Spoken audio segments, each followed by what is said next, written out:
coming off a record-breaking 36th La Liga title a few weeks ago, and on Saturday night, winning their 15th Champions League in Wembley, beating Dortmund 2-0, you would have thought that it can't possibly get any better for Real Madrid and their fans. Yet the very next day, after securing their 15th Champions League title, their 6th in 11 years, Fabrizio Romano, the football transfer reporter, gave the here we go and confirmed that Kylian Mbappe will join Real Madrid in the summer, and all the papers are now secured and signed. And this, by all accounts, will take Real Madrid to almost an unbeatable level if they weren't there already, and that is more than understandable to assume so. But just how much will Kylian Mbappe improve an already elite team with already elite attackers? Well, that's what we'll be talking about today. So what's going on, everyone? You are listening to Back of the Net here. I hope you're all doing well. Please be sure to like the video, subscribe if you haven't already, and let's get into it. Real Madrid just won the Champions League and lost just one game in the league all season long,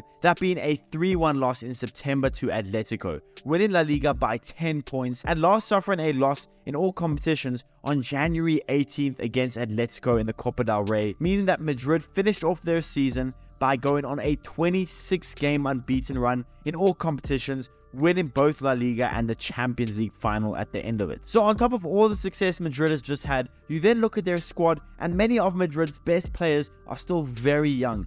20-year-old, now almost 21, Jude Bellingham has been amazing this season in his first season at Madrid, scoring 23 goals and getting 13 assists in his debut season in Madrid. 23-year-old Brazilian in Vini Jr. is set to win the Ballon d'Or, or at least in my opinion should be winning it, scoring 24 goals and getting 11 assists despite missing 11 games through injury. Then you look at their other young players like Rodrigo, who's a phenomenon, who is 23 years old only, Arda Güler, who's only 19, then you have Camavinga, Tchouaméni, Valverde, heck, even Andre Lunin. And now Madrid will be adding a 25-year-old, arguably one of the best players in the world for the past 3 to 5 years, coming off of a season where he scored 44 goals, got 10 assists in 48 games for PSG, on top of being a 5-time player of the season in Ligue 1, a 7-time French champion, 4-time French Cup winner, 2-time League Cup winner in France, 3-time France Football of the Year, and he has 12 goals in 2 World Cups, and he's also a World Cup winner. And he's only 25 years old, about to play for the club he supported when he was a kid.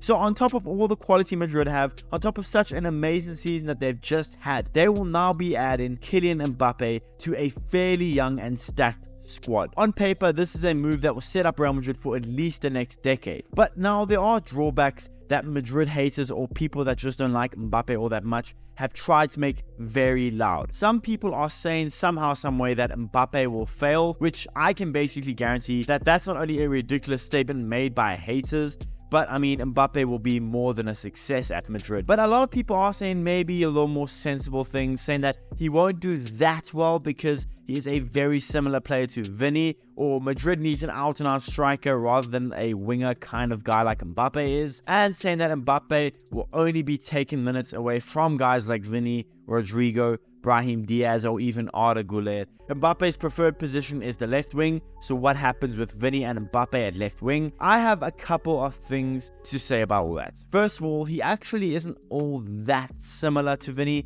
outside of both being on the left a lot, both the same height and both extremely quick. I don't think they are all that similar. They're just a different style of player. They play just a bit different. I mean, Mbappe is much more of a direct runner at the defense, whereas Vini maybe uses skill a little bit more than Mbappe. Mbappe is maybe also more of a finisher, where Vini kind of can do a bit of both finishing and assisting. So I don't think they're all that similar. I don't see how having both Mbappe and Vini in your team is a bad thing, because they're not going to cancel each other out. I don't get that. If anything, it's going to make it very difficult for defenders, because you're going to have two extremely quick, extremely skillful, really good finishers running at you all game long.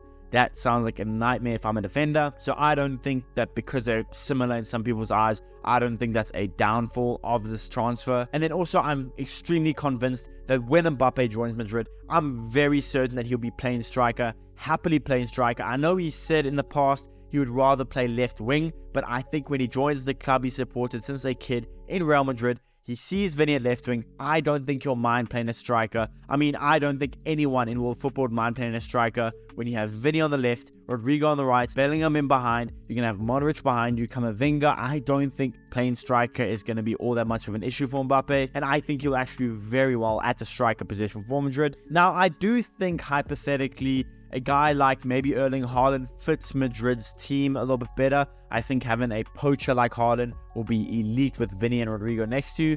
But Mbappe is just as good of a fit in my opinion. Maybe a little bit less than Haaland, but Mbappe, again, with the pace he's going to bring, how good he is in the final third as a finisher, I don't think him down the middle is an issue. I think it's going to work a treat for Madrid. And listen, after Mbappe's first season at Madrid, especially if he plays striker, he will most likely win the Ballon d'Or. I mean, Mbappe has been good enough to win the Ballon d'Or for long enough now. The only thing that was dragging him down was the fact that he's playing in Ligue 1. He maybe hadn't won a Champions League, and next season, well, anything can happen with Madrid. And I'm convinced a move to Madrid where there's a lot more eyes on La Liga than in Ligue 1, and he can maybe be the main guy down the middle next to Vinny in front of Jude. I think that is a perfect recipe for the 25-year-old to finally get his hands on his first Ballon d'Or. And I mean, frankly, if he plays a good season, if he scores 30 plus league goals, well then I think he will be in the running for the Ballon d'Or. I just can't believe that there are people that say, oh, this transfer may not work. I don't see how that's a possibility. Mbappe is world class next to guys that are also world class like Vinny, in front of guys that are also world class like Jude and Modric. I don't see how this transfer can't work. As well as being managed by one of the best managers of all time in Carlo Ancelotti, this transfer will work out a treat. I guarantee that. Listen, I think anything less for as stacked as Real Madrid are and as good as they are, anything less than a Champions League semi-final appearance, a La Liga title, maybe a Copa del Rey title, anything less than that in their first season, I won't lie, I think will be a disappointing season for Madrid, regardless of the circumstances. They have one of the best goalkeepers in the world, elite defensive line, really good midfield. They'll have Mbappe with Vinny. And throughout this whole video, I haven't even mentioned Endrick, who'll be coming into Real Madrid this summer. They still maybe make more moves in the summer for Alphonso Davies. I really think this squad is going to be second to none. And whoever thinks Mbappe won't work out at Madrid, come on, man.